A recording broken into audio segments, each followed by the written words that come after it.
ओम शांति। ओम शांति। तो आज बर्थडे का दिन है 20। 43 दिन की इस अव्यक्त वरदान यात्रा का आज कौन सा दिन है? 20 दिन है। तो हाफ तक लगभग हम पहुंच गए हैं और आधा और यात्रा भी बाकी रही है। ठीक है, आधी यात्रा हो गई है पूरी। जितने दिन हुए हैं इतने लगभग दिन और रहेंगे। तो सभी अमृत वेले वरदान ले रहे हैं। 12 वरदान का अभ्यास कर रहे हैं। बहुत अच्छा। तो आज की ये जो मुरली है 15 मार्च 1985 की, मेहनत से छूटने का सहज साधन, निराकारी स्वरूप की स्थिति। मेहनत से छूटने का सहज साधन, निराकारी स्वरूप की स्थिति। मुरली के अंदर बाबा ने कहा असली स्वरूप हमारा है निराकारी स्वरूप, और ये साकार तो क्या है? आधार है। असली रूप है निराकारी, ये साकार तो आधार है। मेहनत क्यों करनी पड़ती है? क्योंकि अपने असली स्वरूप को हम भूल जाते हैं। असली स्वरूप कौन सा है? निराकारी स्वरूप। निर्वाण की अवस्था बाबा ने कही। बाबा ने कहा बाबा वाणी से परे क्यों आए हैं? क्योंकि हम सभी को निर्वाण स्थिति का अनुभव कराना है। बाबा को निर्वाण स्वीट होम में ले जाना है। निर्वाण स्थिति निर्विकल्प स्थिति है। निर्वाण स्थिति निर्विकारी स्थिति है। तो जो आत्मा जितना निराकारी स्थिति में रहती है, बीज रूप स्थिति में रहती है, उतना ही वो आत्मा निर्विकल्प स्थिति में रहती है। कई लोग बोलते हैं ना, मैं क्या करूं, मैं क्या ना करूं, मेरे को समझ नहीं आ रहा। तो उसके लिए सबसे अच्छा अभ्यास कौन सा है? निराकारी स्थिति में रहो, बीज रूप स्थिति में रहो। तो बाबा ने कहा उस समय कोई भी विकल्प नहीं पहुंचेंगे और निर्विकारी भी बनेंगे। मैं निराकार हूँ और साकार का आधार लेकर के बोल रहा हूँ।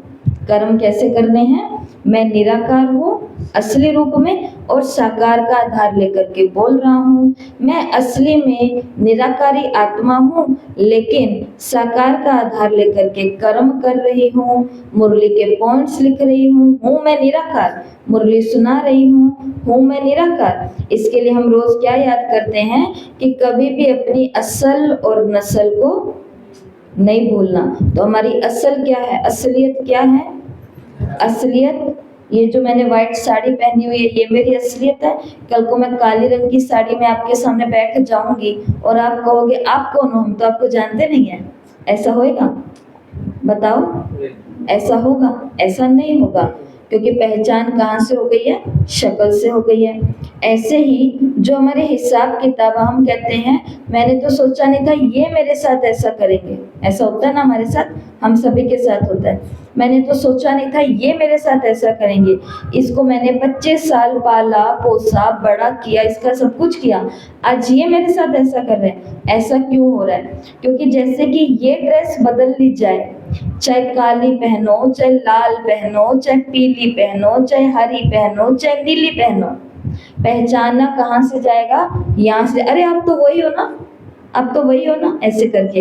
इसी प्रकार से इस कर्म क्षेत्र के ऊपर आत्मा को पहचान लेती है।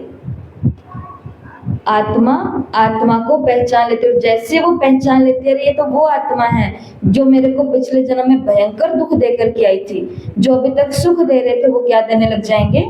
दुख देने लग जाएंगे, क्योंकि आत्मा ने आत्मा को पहचान लिया।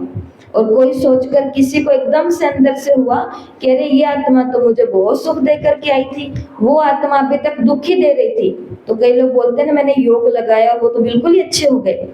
क्यों हो गए? क्योंकि माफी मांगी है, माफ किया है। कल शाम को हम लोग नमाज शाम कर रहे थे, तो फिर मैंने ये सोचा कि चलो सब लोग बैठे हैं तो कमेंट्री चलाते हैं, और बहुत अच्छी वो कमेंट्री लगी। वो थी माफी मांगनी है और माफ करना है। 17 मिनट की वो कमेंट्री थी, लेकिन उसके अंदर पूरा का पूरा ये दृश्य था कि वतन के अंदर सारी वो आत्माएं मर्ज हो जाएं जिन्हें मैं इस जन्म में और पूर्व जन्मों में दुख दे के आई हूँ, जाने और अनजाने। उन सभी से मैं माफी मांग रही हूँ। जिन्होंने मेरे को दुख दिया जाने अनजाने इधर और पिछले जन्मों में, उनको मैं माफ कर रही हूँ। जब ये कार्यक्रम रोज चलेगा 15, 20, 25 मिनट तक या कुछ घंटों तक, तो वो आत्माओं के अंदर जो दुख देने का इमर्ज हुआ था संकल्प, वो आत्माएं हमें माफ कर देगी। तो आत्मा आत्मा को पहचान लेती है, इसलिए बाबा ने कहा भूलो मत। और मेहनत क्यों करनी पड़ती है? क्योंकि भूल जाते हो। जैसे नॉलेज की शक्ति से शरीर का भान भुलाते हुए भी नहीं भूल सकते। कोई भूलता है क्या कि मेरा नाम क्या है? मैं तो नाम ही भूल गई मेरा, नहीं भूलता। बाबा ने हमें कितना पक्का करा दिया है कि तुम आत्मा हो, लेकिन फिर भी कोई नाम लेकर के पुकारेगा तो हम कहेंगे कि मैं हूं क्या? मैं। तो बाबा ने कहा बुलाना चाहो तो भी नहीं भूल सकते ना। तो बाबा ने कहा तो ये आत्मिक स्वरूप फिर कैसे भूल जाता है?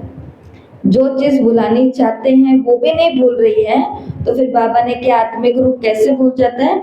अपने आप से पूछो, अभ्यास करो, चलते फिरते समय चेक करो, निराकार सो साकार आधार से ये कार्य कर रहा हूँ।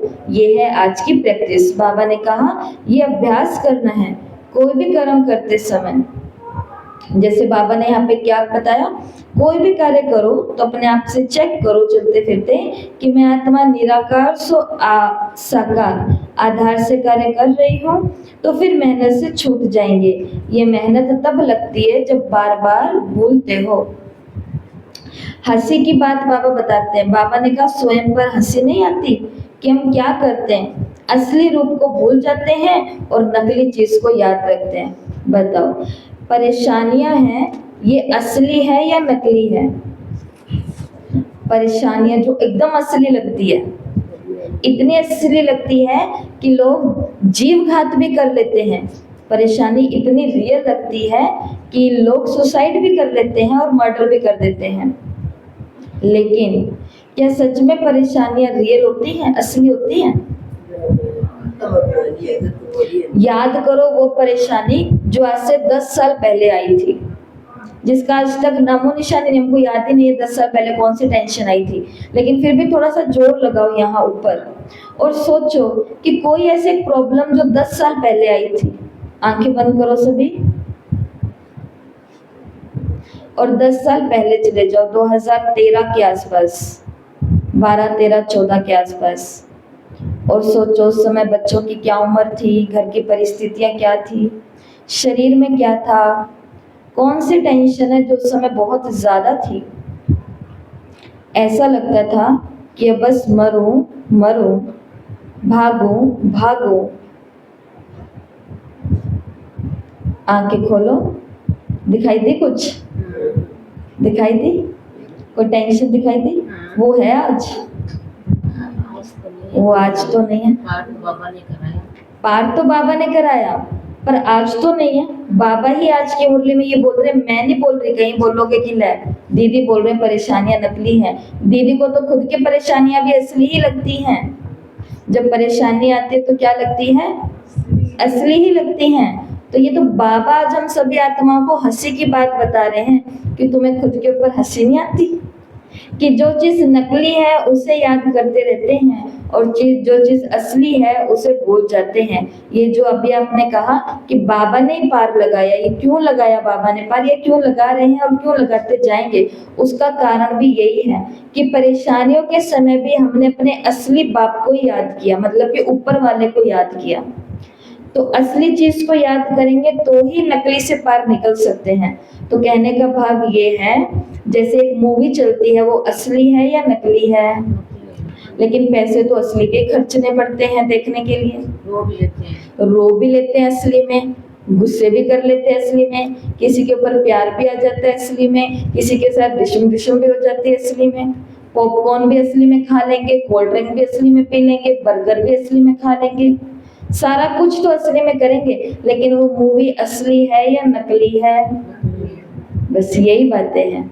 बाबा ने कहा जो सारी हम अपना तन मन धन और समय की सारी शक्ति हम जो लगा रहे हैं ना, सच में हम एक नकली चीज पर ही लगा रहे होते हैं।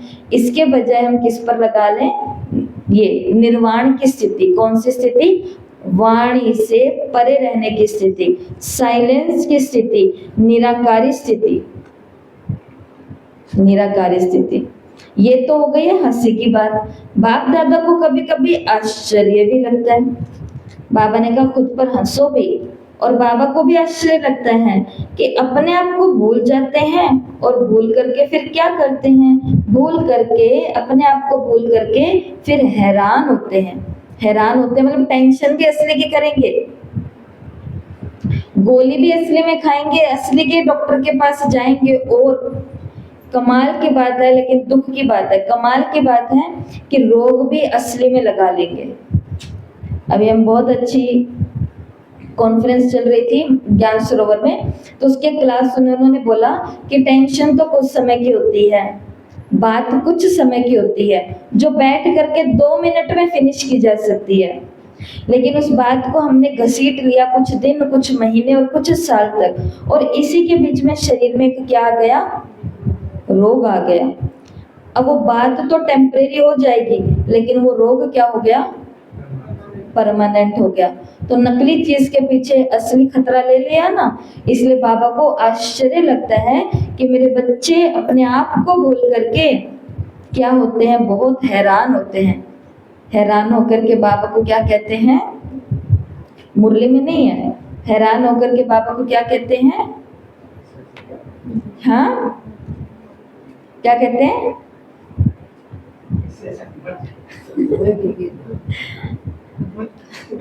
कब आएगा स्वर्ग बाबा, कब लेके जाएगा तू सत्युग में।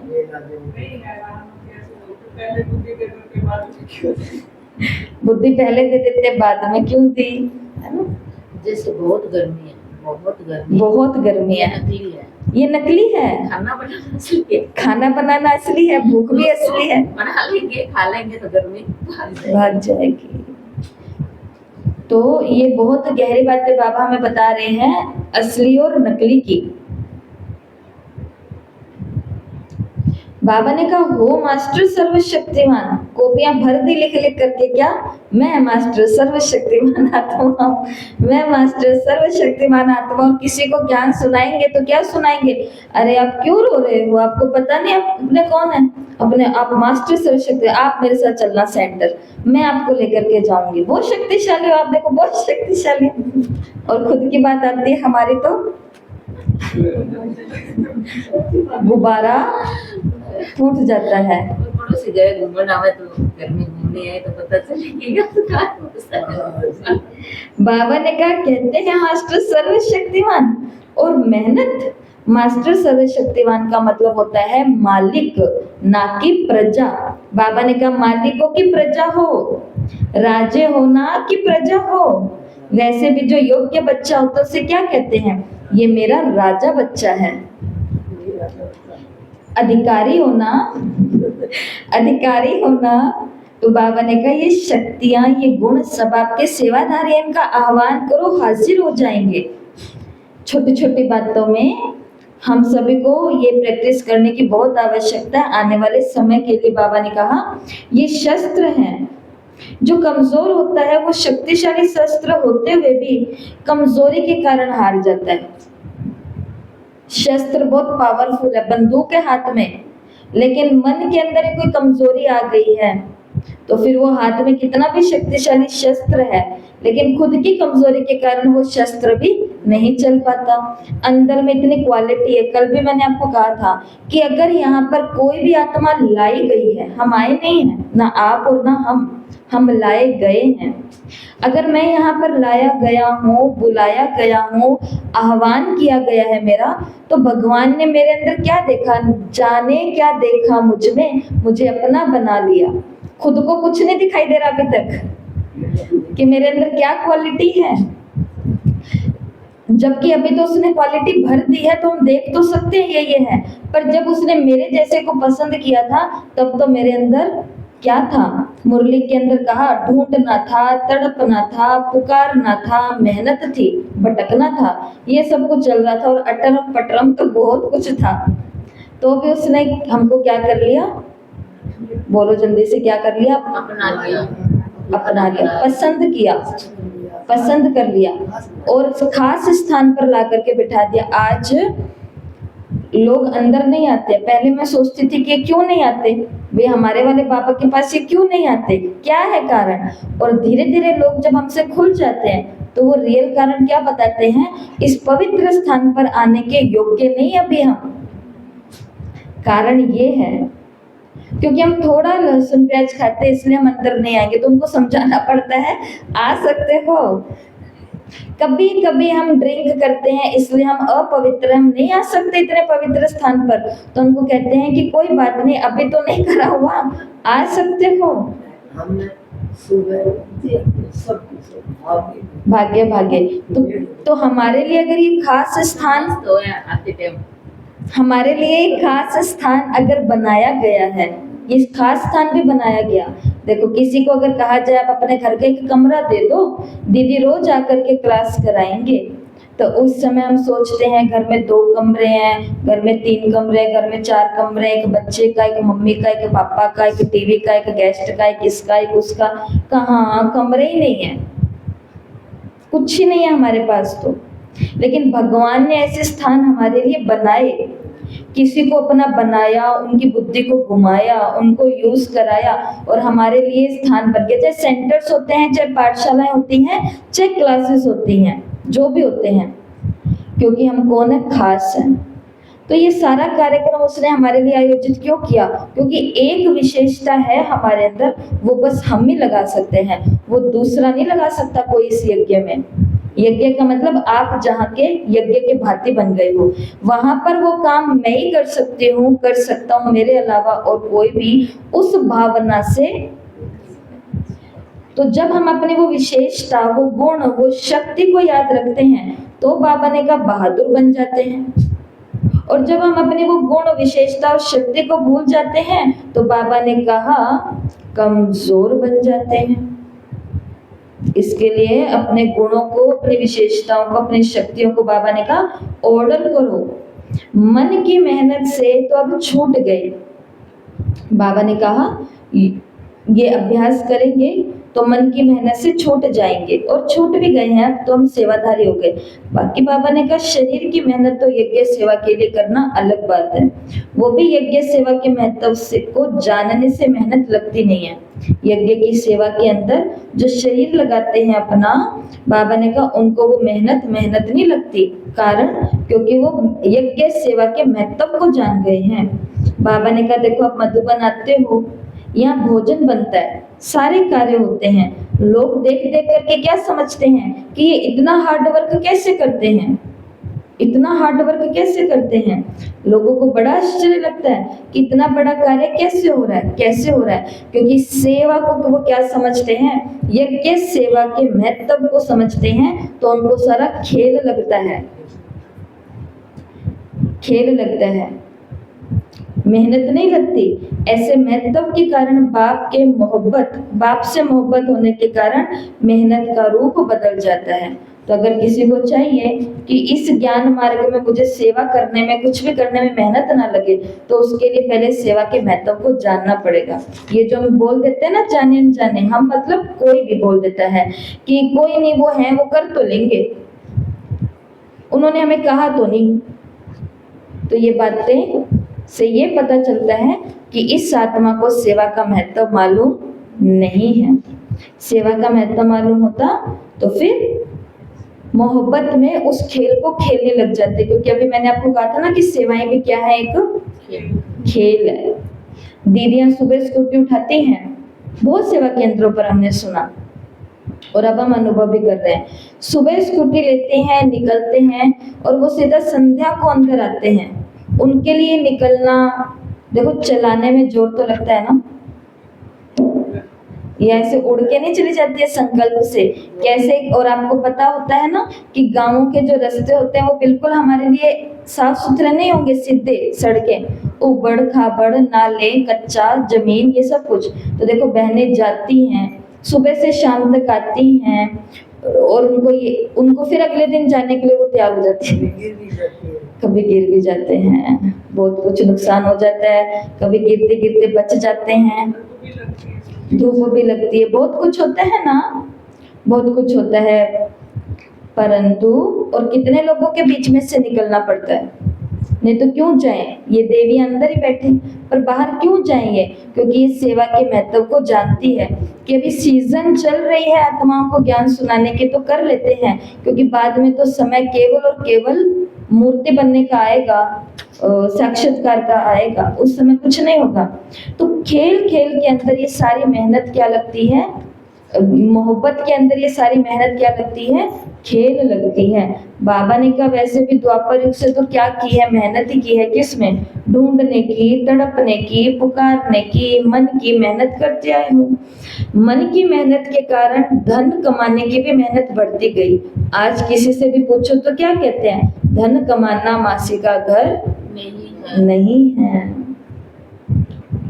और तन तो बन ही गया है रोगी, इसलिए तन के कार्य में भी मेहनत है, मन की भी मेहनत है, धन की भी मेहनत है। बाबा ने कहा सिर्फ इतना ही नहीं, परिवार में प्यार निभाने में भी कितनी मेहनत है। कभी एक रोता है, कभी दूसरा, फिर उनको मनाने की मेहनत में लगे रहते। कितनी मेहनत है। आज तेरा है, कल तेरा नहीं है, फेरा आ जाता है। आज बाबा को कहते बाबा ये मेरे 4 बच्चे हैं, चारों के चारों तेरे हैं। बाबा ये मेरे 3 बच्चे तेरे हैं। बाबा मेरे 2 बच्चे तेरे हैं। बाबा मेरा 1 बच्चा तेरा है। बाबा मैं भी तेरा हूँ। और बाबा ने कहा जब वो फिर मेहनत लेते हैं, फिर तेरा तो घूम जाता है और क्या हो जाता है शुरू, फेरा शुरू होता है, दिमाग घूम जाता है। फेरा चलाना पड़ता है। और उसी बीच में सोचो, इसी बीच में बहन जी बोल दे माता जी चलो सेवा के लिए चलना है, आ जाओ सेवा है। वो कहेंगे एक तो ये दीदियां घर वाले काम है, दीदियों के तो गृहस्थी है नहीं, वो ऐसे बोल देते हैं। फिर दीदियां भी बैठ करके प्रवचन में समझाते हैं कि देखो हमारी भी गृहस्थी है। तो ये खेल चल रहा है दुनिया का, देखो सब लगे हुए हैं एक दो में। अब वो दीदियां क्यों पीछे पड़ी रहती है, क्योंकि ये माता ही बड़े बड़े, ये क्या बोला बाबा ने, लबाड़ मार करके गई थी कि दीदी सब कुछ मेरा बाबा का है, मैं भी बाबा क्यों। आप तो दीदी मुझे जब बोलना, तो वो दीदी भी इसलिए आ गई, बातों में आ गई, मैं हाजिर हूँ, आप बुलाओ तो सही मुझे। जैसे वो थोड़े दिन पहले एक शॉर्ट्स ने देखा था, आपको बताया था कि वो एक माता जी दीदी के आगे बैठी और कहती है, उस बहन जी को कहती है कि दीदी मेरा तो सब कुछ बाबा का, बाबा दीदी जो कारोबार चल रहा है वो भी बाबा का, दीदी मैं भी बाबा की, दीदी घर भी बाबा का, दीदी सब कुछ बाबा का। दीदी बोलते रहे ये तो बहुत अच्छी बात, इतनी भावना आपके अंदर, तो बहुत अच्छी बात है, बहुत। हाँ बाबा को अपना साथी बना के रखना माता जी। वो उठने लगी, इतने में कुछ कुछ ऐसा ही था, वो उठने लगी, इतने में दीदी ने बोल दिया कि चलो आओ थोड़ा बाबा रूम में बैठ करके अपने योग करते हैं, ज्ञान योग करते हैं, योग करते हैं। उन्होंने बोला कि दीदी नहीं घर का टाइम हो रहा है, मैं तो थोड़ी देर के लिए आई थी, तो भी दीदी इतनी देर लगी मेरे को बातें करते करते। दीदी अब तो मेरे को जाना है, टाइम नहीं है, घर पे कर लूँ। दीदी मैं तो योग है ही, ये दीदी से भी बड़े इनका योग है ही, दीदियों को तो बैठ के करना पड़ता है, इनका योग है ही। वो जाने लगे तो फिर दीदी ने बोला कि चलो चलो माता जी कोई बात नहीं, थोड़ी सी सेवा कर लेते हैं, थोड़ा यहाँ पर आप हाथ और घुमाना करना। तो कहते दीदी आपको तो पता ही है मेरा ये है ये है ये है। इतने में बाहर निकलती है, कोई पड़ोस की काकी मिल जाती है, पड़ोस की आंटी मिल जाती है, तो वो आंटी गोबर गिरने के लिए जा रही है, वहां पर खड़ी खड़ी आधी 1 घंटा और बातें कर रही। तो ये इसलिए दीदियां फिर पीछे, दीदी ने ऊपर से देख भी लिया होगा कि वो देखो गोबर गिरने वाली जा रही है और उसके साथ ही बातें लगी, इससे बढ़िया माता मेरे साथ ही कर देती काम। तो ऐसा हो गया है हमारा दुनिया का, आत्मा का हार। तन रोगी बन गए हैं, मन मेहनत कर रहे हैं, धन में भी मेहनत है, और परिवार के साथ निभाने में सच में जो गृहस्थी है उसका ही जी जाने वो कैसे निभा रहा है। तो सभी गृहस्थियों को तो बहुत बड़ा सल्यूट ही होता है इस बात का कि दीदियां भले कितनी भी बातें करें, हंसी हंसी में कुछ भी बोल दे, आपसे कुछ भी, क्योंकि वो भी आपको बिजी रखने की कोशिश करती है, आपका भाग्य बनाना चाहती है। लेकिन फिर भी हर एक बहन जानती है कि गृहस्थ धर्म को निभाना आज के समय में सच में आसान नहीं है। ऊपर से बाबा के ज्ञान में मर्यादा पे भी चलूंगी और इन लोगों के साथ प्यार से निभाऊंगी, तो सभी गृहस्थी जो यहाँ पे बैठे हैं उन सभी को सल्यूट है, सभी को सल्यूट है। ठीक है, ताली बजाओ अपने लिए।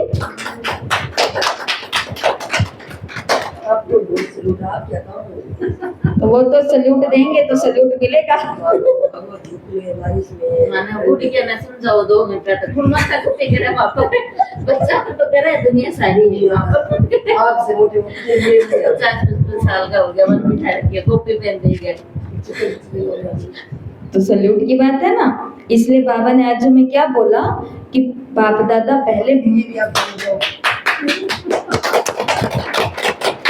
बाबा पहले हमारी मन की मेहनत समाप्त करते हैं, क्योंकि बाबा ने कहा मन बीज है। जब मन ठीक नहीं होता ना तो कोई भी कार्यकर होगा तो कहेंगे आज ये नहीं होगा, बीमार नहीं होगा तो भी कहेगा मुझे 106 डिग्री का बुखार है। तो मन की मेहनत तन की मेहनत का अनुभव कराती है।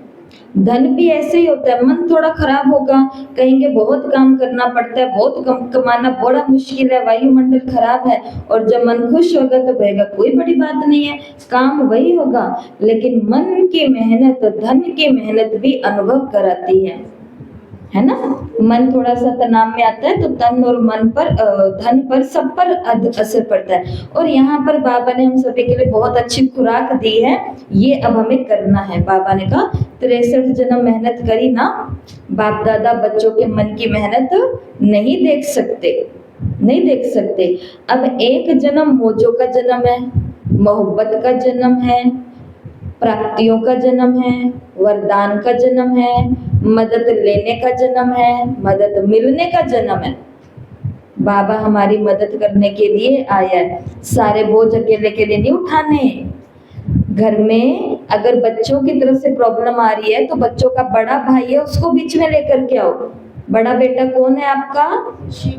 शिव बाबा। इस बड़े बेटे को काम दो, ये अपने छोटे भाई बहनों को संभाल लेगा। भाई साहब को कोई प्रॉब्लम आ रही है तो उस आत्मा का भी जो पति है, मेरे को इधर वाला पति संभालता है, इस पति का एक और पति है, उस पति को ड्यूटी पर लगा दो। जाओ नाथों के नाथ, स्वामी के भी स्वामी आप ही हो बाबा, आप ही जाकर के उस आत्मा को अच्छी बुद्धि, अच्छी कमाई, अच्छा तन दो बाबा। ऐसे ऐसे करके मदद मिलने का युग है ये, बाबा ने कहा। तो इस जन्म में फिर मेहनत क्यों? अब मेहनत को मोहब्बत में चेंज करो। मेहनत को किस में कर दो? जैसे मुरली है, आप लोगों के लिए मुरली मेहनत का काम नहीं रही, नहीं तो अव्यक्त मुरली संडे की एक दिन होती है ना, उस दिन भी क्लास के लोग ऐसे घबरा जाते हैं कहीं कहीं पर कि अरे संडे की मुरली, अव्यक्त मुरली कैसे समझ आएगी। लेकिन जिनको एक बार अव्यक्त मुरली का रस आ गया, पहले लगता था ऐसे ही अव्यक्त मुरली मतलब कि पता नहीं क्या हो रहा है, ये कौन सी दिशा में जा रही है, कुछ नहीं समझ आ रहा। लेकिन अब अव्यक्त मुरली से हमें क्या मिलती है? बाबा की नई नई बातें मिलती है। अभी तो बाबा ने वो वाली बात कह दी जो मैं आपको कह रही थी, है अच्छा लेकिन है बड़ा मुश्किल, छोड़ना भी नहीं चाहते, उड़ना भी नहीं चाहते, तो क्या करना पड़ेगा? तो चलना पड़ेगा, और चलने में मेहनत जरूर लगेगी, है ना। चलने में मेहनत है, इसलिए बाबा ने कहा कि अपनी कमजोर रचना को बंद करो। यहाँ पर है ना, बाबा ने एक उदाहरण दिया, मानो कि कोई क्या करते हैं, मन की मेहनत के कारण क्या करते हैं, टेढ़े बांध के बच्चे पैदा करते हैं, जिसका किसी का मुंह नहीं होता, किसी की टांग नहीं होती, किसी की बाह नहीं होती। ऐसे व्यर्थ की वंशावली को पैदा करते हैं, और फिर वो रचना की तो क्या करेंगे? उसकी पालना करने के कारण मेहनत तो करनी पड़ेगी ना। उल्टी पुल्टी बातें सोच ली, अब सोच ली, बाबा ने कहा बच्चे पैदा कर दिए तो पालना भी किसको पड़ेगा? खुद को ही पालना पड़ेगा, दूसरा आकर के नहीं पालेगा, भले दूसरे ने कितना कहा हो, लेकिन पालना तो खुद ही पड़ेगा। इसलिए बाबा ने कहा, इसलिए थक जाते हो। और फिर हंसी की बात क्या कहते हैं, बाप कहते हैं रचना रचते क्यों हो? तो जैसे आजकल के लोग कहते हैं ना, क्या करें ईश्वर दे देता है, हमने तो नहीं किया, भगवान ने हमें दे दिया, दोष सारा ईश्वर पर लगाते हैं। बाबा ने कहा ऐसे ये व्यर्थ की रचना पर भी क्या कहते हैं कि हम नहीं चाहते व्यर्थ सोचना, लेकिन माया आ जाती है। तो बाबा ने कहा राजा बनो कमजोर अधीन नहीं बनो, सेवाधारियों का आह्वान करो, ऑर्डर करो। हो ही नहीं सकता कि आपके सेवाधारी आपके ऑर्डर पर ना चले। तो कौन है हमारे सेवाधारी? 5 लोग। हम तो हमारे ये 10 पांचों कर्मेंद्रियां भी हमारी सेवाधारी है और तत्व भी हमारे सेवाधारी हैं। साथ ही साथ बाबा ने ही पहले दूसरे पन्ने पर कहा गुण शक्तियां भी हमारे कौन है? सेवाधारी हैं। बाबा ने कहा हो ही नहीं सकता। बस एक बात का ध्यान रखना है, जिसको स्वयं समय का महत्व है, उनके सेवाधारी भी समय पर महत्व जान करके हाजिर होते हैं। ये है पुरुषार्थ की बात। सही समय पर जिसने शक्ति का आह्वान किया तो फिर वो भी सही समय पर आएगी, क्योंकि मालिक समय का महत्व जानता है तो सेवाधारी भी समय के महत्व को जान करके हाजिर होते हैं। मालिक की प्रॉब्लम होने के बाद सेवाधारी को बुलाएगा, खत्म ही हो गई बात ही। प्रॉब्लम आ ही गई है, परेशानी छोड़ ही गई है, उसके बाद कहा सहन शक्ति प्रकट हो, उसका क्या फायदा? सहन शक्ति को कब प्रकट होना था? जब वो बात चल रही थी, जब वो बात चल रही थी। अभी कोई और शक्ति को लाना पड़ेगा। कौन सी शक्ति? सहन शक्ति का तो टाइम चला गया, अब तो बात आ गई है।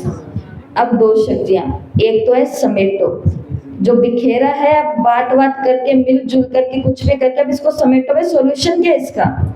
और दूसरा समाओ, जिसको समेटा नहीं जाएगा उसको समा लो, मतलब स्वीकार कर लो ये आत्मा ऐसी है तो ऐसी है, इसके साथ मुझे ऐसे चलना पड़ेगा। तो अगर हम समय पर अपना महत्व जानेंगे तो ये भी आ जाएगा। इसके लिए बाबा ने कहा अभ्यास करो। कौन सा अभ्यास करो? करावन हारवन, कर्मेंद्रियों से कर्म कराओ और निराकार स्थिति में स्थित होकर के फिर साकार का आधार लेकर के कर्म कराओ। आगे पार्टियों से पर्सनल मुलाकात है, ये सभी को अपने आप ही पढ़नी है, ठीक है। तो आज की मुरली से क्या सीखे? जल्दी बोलो। नहीं, सब नकली है, असली निराकार स्थिति है, बाकी परिस्थितियां सारी नकली है, घबराओ ना। नकली का मतलब है जो शाश्वत नहीं है, जो आज है और कल नहीं। वैसे तो वो रियल ही है, क्योंकि वो हिसाब किताब है। निराकार वो पार हो जाएगी तो उससे अच्छा ही कुछ और होने वाला है। अच्छा, और बाद में पता है जब परिस्थिति निकल जाते हैं ना तो हम भी कहते हैं, हम मतलब जो निराकार स्थिति में रहा होगा, वही आत्मा कहेगी कि थैंक यू बाबा, ये परिस्थिति आई, परिस्थिति आई तो हमारा काम और भी अच्छा हो गया, हमारा पुरुषार्थ और भी अच्छा हो गया, हमारी उन्नति और भी अच्छी हो गई। थैंक यू बाबा, thank you drama, thank you हे आत्मा। वो आत्मा फिर हमारी क्या बन जाएगी? दोस्त बन जाएगी, अंदर से मित्र बन जाएगी, भाव से। तो आज और क्या कहा मुरली में कि कोई भी काम करो, उस कार्य को करने से पहले सीधा नहीं काम करना। मानो सब्जी वाले आ गए हैं तो सीधा सब्जी लेने के लिए खड़े नहीं हो जाना। ये पुरुषार्थ किया हुआ है तभी आपको बता रहे, करते हैं तो होता है। तो उस समय भी सब्जी लेते लेते प्रैक्टिस करो कि मैं आत्मा बाबा के घर के लिए सब्जी लेने के लिए जा रही हूँ, मैं आत्मा बाबा के घर के ये कर रही हूँ। उस स्थिति में रहेंगे तो भी निराकारी हो जाएगा। और कमजोर बनेंगे तो फिर अच्छा शस्त्र होते हुए भी ज्ञान कितना भी सुन लिया, सेवाएं कितनी भी कर ली, लेकिन कमजोरी के कारण शस्त्र नहीं चलेगा। और दूसरा प्रजा बनना है कि राजा बच्चा बनना है? प्रजा बच्चा, राजा बच्चा। तो उसके लिए क्या करना पड़ेगा? शक्तियों का आह्वान करना पड़ेगा, गुणों का आह्वान करना पड़ेगा। और बच्चे कैसे पैदा करने हैं? टेढ़े बांके, बिना हाथ बिना पैर वाले कि तंदुरुस्त।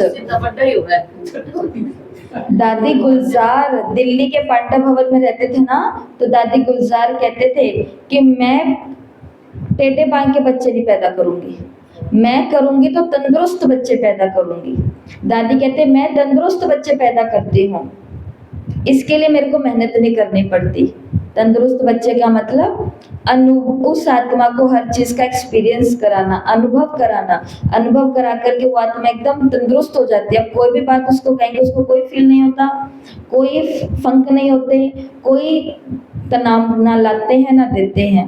और टेढ़े बांके होंगे तो दादी ने कहा कि यहाँ पर बिठा करके थोड़ी ना घूमते रहेंगे, बच्चे को अगर प्रॉब्लम होगी तो उसे ऐसे रखना पड़ेगा ना। दादी ने कहा मैं ऐसे नहीं, तंदुरुस्त। तो अपने संकल्पों की रचना करो तो कैसी करो, तंदुरुस्त संकल्प। और मन के ऊपर बाबा ने कहा थोड़ा जोर दो, क्योंकि मन अच्छा होगा तो कमाई में भी मन लगेगा, परिवार में भी मन लगेगा और तन भी निरोगी बनता जाएगा। तो आज का होमवर्क है, ग्रुप में भेज दिया जाएगा, पर बोल के बता रही हूँ 2 होमवर्क है। हर घंटे में चार्ट तैयार करना है, पिछले 1 घंटे में कितने कार्य में इस स्मृति में मैंने किए कि मैं निराकार साकार का आधार ले करके फला फला कार्य कर रहा हूँ। ठीक है, जैसे मैं निराकार साकार का आधार लेकर के बोल रहा हूँ, मैं निराकार साकार का आधार लेकर के चल रहा हूँ, मैं निराकार साकार का आधार लेकर के पढ़ रहा हूँ, आदि आदि। ये 1 घंटे में खुद से पूछना है आपको कि पिछले 1 घंटे में मैंने ये वाली प्रैक्टिस कितनी की है, कौन कौन से काम में मुझे याद रहा कि मैं निराकार सो साकार हूँ।